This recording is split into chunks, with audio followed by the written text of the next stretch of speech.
What if the way a man behaves in bed could reveal his deepest feelings more than any words ever could?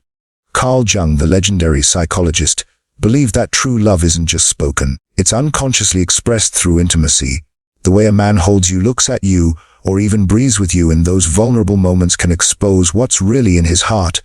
So, how do you know if it's more than just physical? Jung's insights into the unconscious mind point to 4 unmistakable signs. Subtle, powerful behaviors that only happen when a man is deeply, truly in love. Jung taught us that love isn't just an emotion, it's a merging of souls where raw, unfiltered instincts rise to the surface.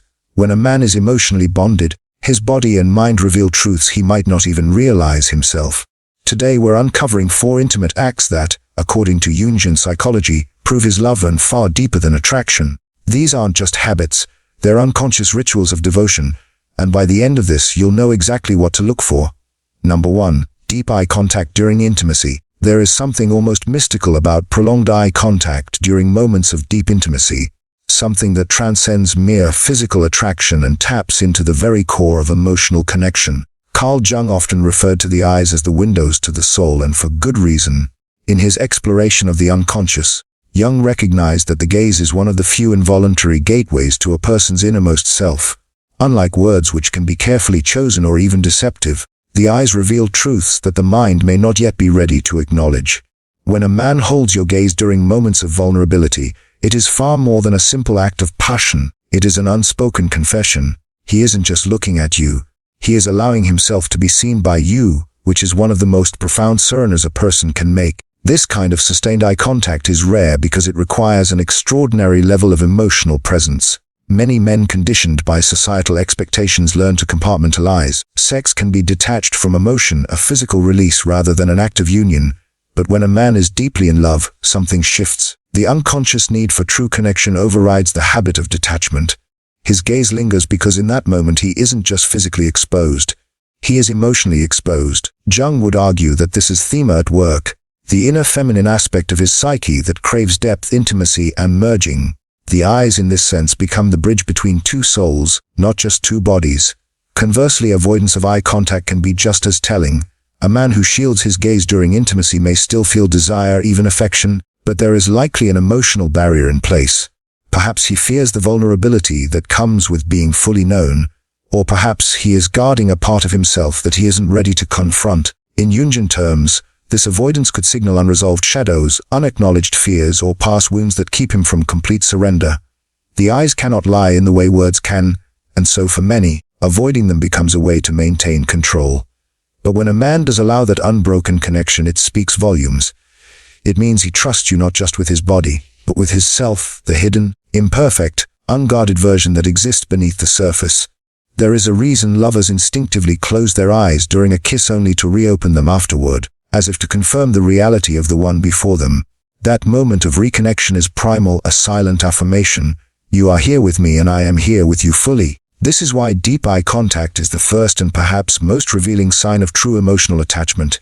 It isn't something that can be faked or forced.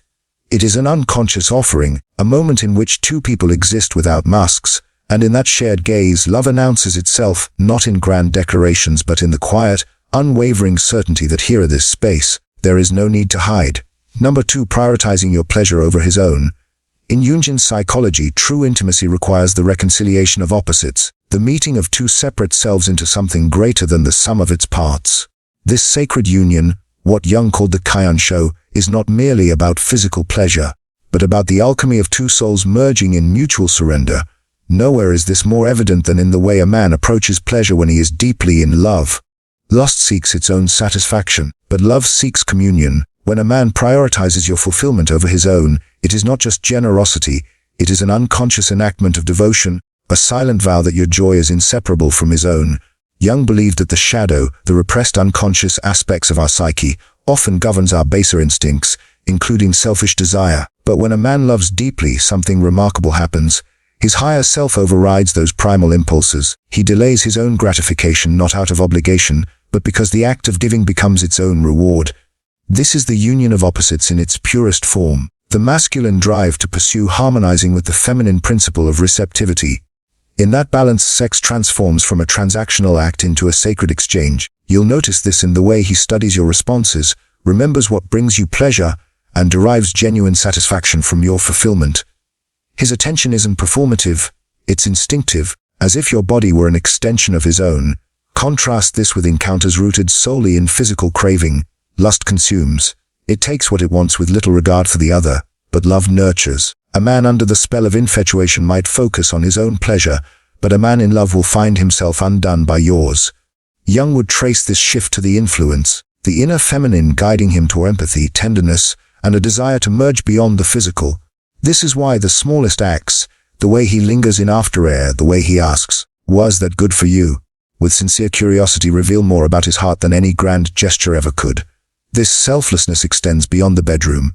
Jung saw relationships as mirrors, reflecting back the parts of ourselves we must either confront or heal. A man who gives freely in intimacy is often one who has faced his own shadows, his fears of inadequacy, his need for control, and emerged willing to serve rather than take. That vulnerability is the hallmark of real love. It's not about perfection, it's about presence. When he puts your pleasure first, he's whispering with his body what words could never fully capture. "You are sacred to me." In the end, this behavior is love's fingerprint. Impossible to counterfeit, effortless in its authenticity. It proves that his devotion isn't just skin deep, it's soul deep. And that, according to Jung, is where the most profound transformations begin. Number 3, post-sex affection and emotional openness. The moments after intimacy reveal more about a man's true feelings than the act itself. Carl Jung understood that physical closeness has the power to dissolve defenses, temporarily quieting the ego and allowing the unconscious to surface. When a man is deeply in love, sex becomes more than a climax. It becomes a doorway to emotional nakedness. This is why post-sex behavior is so telling. The way he holds you, the words he shares, the vulnerability he displays when the passion subsides. These are not conscious choices, but unconscious revelations of how he truly sees you. Jung's concept of the shadow, the hidden, often repressed parts of our psyche, explains why many men struggle with vulnerability. Society conditions men to associate strength with emotional restraint, teaching them to retreat after physical intimacy, as if affection somehow diminishes their masculinity. But when a man loves deeply, this conditioning fails him. His shadow, the wounded, sensitive self he typically keeps guarded, emerges without his permission. He might pull you closer instead of turning away, share childhood memories, or simply rest his forehead against yours in silent communion. These are not calculated moves. They are the psyche's rebellion against pretense, proof that he associates you with safety rather than just pleasure. This post-sex vulnerability serves an important psychological function. Jung believed that true intimacy requires integration, the merging of our light and dark aspects with another person. When a man remains emotionally present after sex, he's demonstrating that he trusts you with his whole self, not just his desire. The way he strokes your hair absent-mindedly or shares a private thought reveals that his defenses have momentarily collapsed. There is no performance here, no seduction, just the raw, unfiltered truth of his attachment to you. Contrast this with encounters where a man withdraws immediately after climax. While not always indicative of emotional absence, this separation often suggests that his connection to you remains primarily physical. The ego quickly rebuilds its walls, reasserting control where moments before there was surrender. But when a man lingers, when he treats the afterglow as something precious rather than an inconvenience, he's showing you what Jung called the transcendent function in action, the ability of love to dissolve the boundaries between two people. Ultimately, post-sex affection is love's most honest language. It's in these quiet moments when the body is sated and the mind unguarded that the heart speaks loudest. A man who opens up to you here isn't just sharing his bed, he's sharing his inner world. And that, according to Jung, is the surest sign that what he feels is far deeper than desire. It's the recognition of souls. Number 4, synchronized movements and unconscious mirroring. In the silent language of lovers, the most profound truths are spoken not through words, but through the unconscious choreography of bodies, moving in perfect harmony. Carl Jung's concept of the collective unconscious, that deep reservoir of primal memory shared by all humanity, helps explain why two people deeply in love often fall into spontaneous synchronization. When his breathing slows to match yours, when your limbs entangle without thought or effort, when a simple touch seems to communicate more than paragraphs ever could. These are not coincidences but biological poetry. They are evidence that your connection has moved beyond conscious intention into the realm of instinct, where the ancient wisdom of the body overrides the calculated movements of the mind. Jung believed this phenomenon stemmed from what he called participation mystique, a primordial state of emotional oneness where boundaries between individuals temporarily dissolve. In ordinary life, we maintain careful control over our physicality, but love has a way of dismantling these barriers. When a man is emotionally surrendered, his nervous system begins to resonate with yours in what science now calls limbic synchrony. His heartbeat may subtly adjust to yours. His gestures might mirror yours like echoes across some invisible bridge between souls. This isn't imitation, it's communion, the body's way of declaring what the conscious mind might still be too guarded to admit. We are no longer separate. The significance of this synchronization becomes especially apparent during moments of deep stillness. Notice how when lying together in quiet intimacy, you might both shift positions simultaneously or sigh in the same rhythm. These micro moments reveal that your connection operates on a level far deeper than social interaction. It's a biological dance encoded in our very DNA. Jung would argue this represents the archetype of the divine couple manifesting in real time. That ancient symbol of wholeness found in myths across cultures. Your bodies are quite literally remembering what your minds may have forgotten. That love at its highest form is a return to unity. Contrast this with the stiff self-conscious movements of casual encounters where each participant remains acutely aware of their separateness. Without emotional investment, the body stays guarded, movements remain calculated, and true synchronization rarely occurs. But when love is present, the need for this vigilance melts away. His hand finds the small of your back exactly when you need support. Your head nestles into the curve of his shoulder as if the space was made just for you. This effortless alignment is the physical manifestation of what Jung called enantiodroia, the tendency of opposites to move toward their counterpart, creating balance. What makes these unconscious movements so profoundly intimate is their complete authenticity. Unlike spoken declarations which can be crafted or controlled, the body's language of love cannot be falsified. When his body moves in silent harmony with yours, it's the purest expression of his psyche's recognition. You are not other but extension, not object but home. In these wordless moments, Jung's theories cease to be abstract concepts and become living truth. That in the alchemy of true connection, two separate beings can momentarily touch the divinity from which we all came. This is why synchronized movement remains love's most ancient and sacred dance, choreographed not by conscious will but by the timeless wisdom of the unconscious mind. Carl Jung, the pioneering Swiss psychiatrist, saw love as far more than a fleeting emotion or social construct.